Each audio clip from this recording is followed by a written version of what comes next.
Former President Trump is traveling to Iowa today to speak about education. Yeah, it's his first visit to the Hawkeye State as a 2024 candidate, and it's a trip that arrives on the calendar after multiple other GOP stars have also scheduled and accomplished visits to the state. Florida Governor Ron DeSantis and 2024 candidate Nikki Haley, they were both in the state last week. CBS News political correspondent Caitlin Huey-Burns joins us now. So, Caitlin, what is the Trump campaign's approach to winning in Iowa this time around?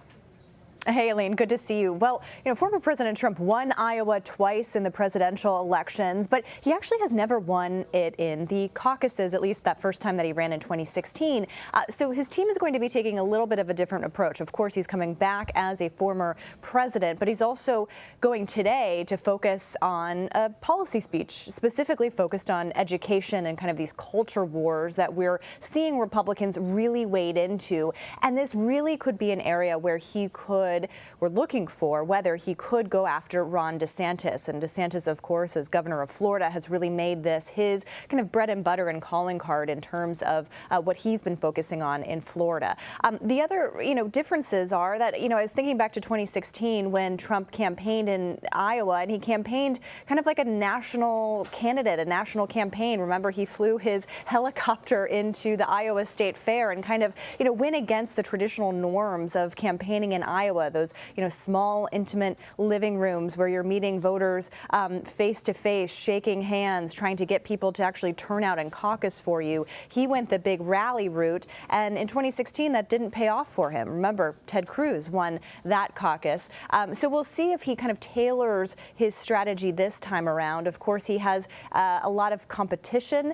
There's one announced candidate in Nikki Haley, but Ron DeSantis was just there last week and is making some moves.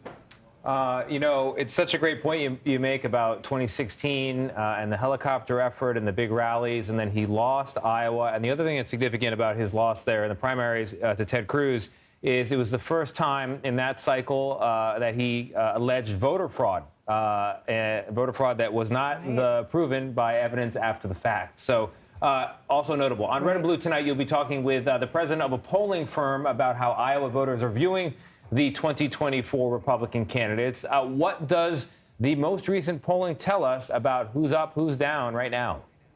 Well, we're seeing that support for Donald Trump has fallen a bit. His favorability ratings have plummeted about 20 points over the past couple of years. And what's interesting is that, voters there are open to taking another look at some candidates. What's interesting here is favorability ratings are pretty much on par with Ron DeSantis, but they're still higher than Mike Pence, who's potentially a candidate, and Nikki Haley, who is an announced candidate. And we've also seen that voters are going to these events. We're seeing these events by other candidates have some good, attendance records there. And voters are going to be kind of weighing all of them, and it's really too early to tell. But I think that indicator of his favorability numbers going down in a place that he needs them to at least stay steady is something to keep an eye on. An important note about Iowa, guys, as you well know, it's not often a predictor of who becomes the nominee. The last Republican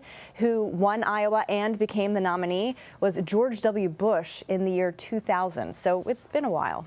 Yeah, well, Caitlin, also on the show tonight, you'll be interviewing Congresswoman Maxine Waters. She is the top Democrat on the House Financial Services Committee. You're going to be talking about the Silicon Valley bank failure.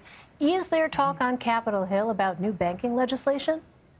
Well, Maxine Waters has just said earlier today that everything is on the table. And what Democrats are specifically focused on is this rollback of regulations during the Trump era, regulations in Dodd-Frank, that financial bill that was aimed at protecting the big failure of big banks in the wake of the financial crisis. Democrats, led by Elizabeth Warren, who of course has been at the forefront of this, have said that the rollback of those regulations really contributed, in their view, to what is happening now. The big question is, what can Congress do moving forward?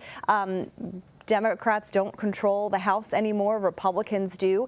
The Republican chairman of that committee on which Maxine Waters serves called this a result of kind of a Twitter frenzy and said that the regulations in place are enough. So we'll kind of get her responses to that and see what exactly Congress can do moving forward in this divided Congress and what kind of regulations that they want to see, perhaps the administration could move unilaterally on. All right, Caitlin Huey-Burns. Caitlin, thank you very much. Thank you. And you can stream Red and Blue tonight at 5 p.m. Eastern right here on CBS News.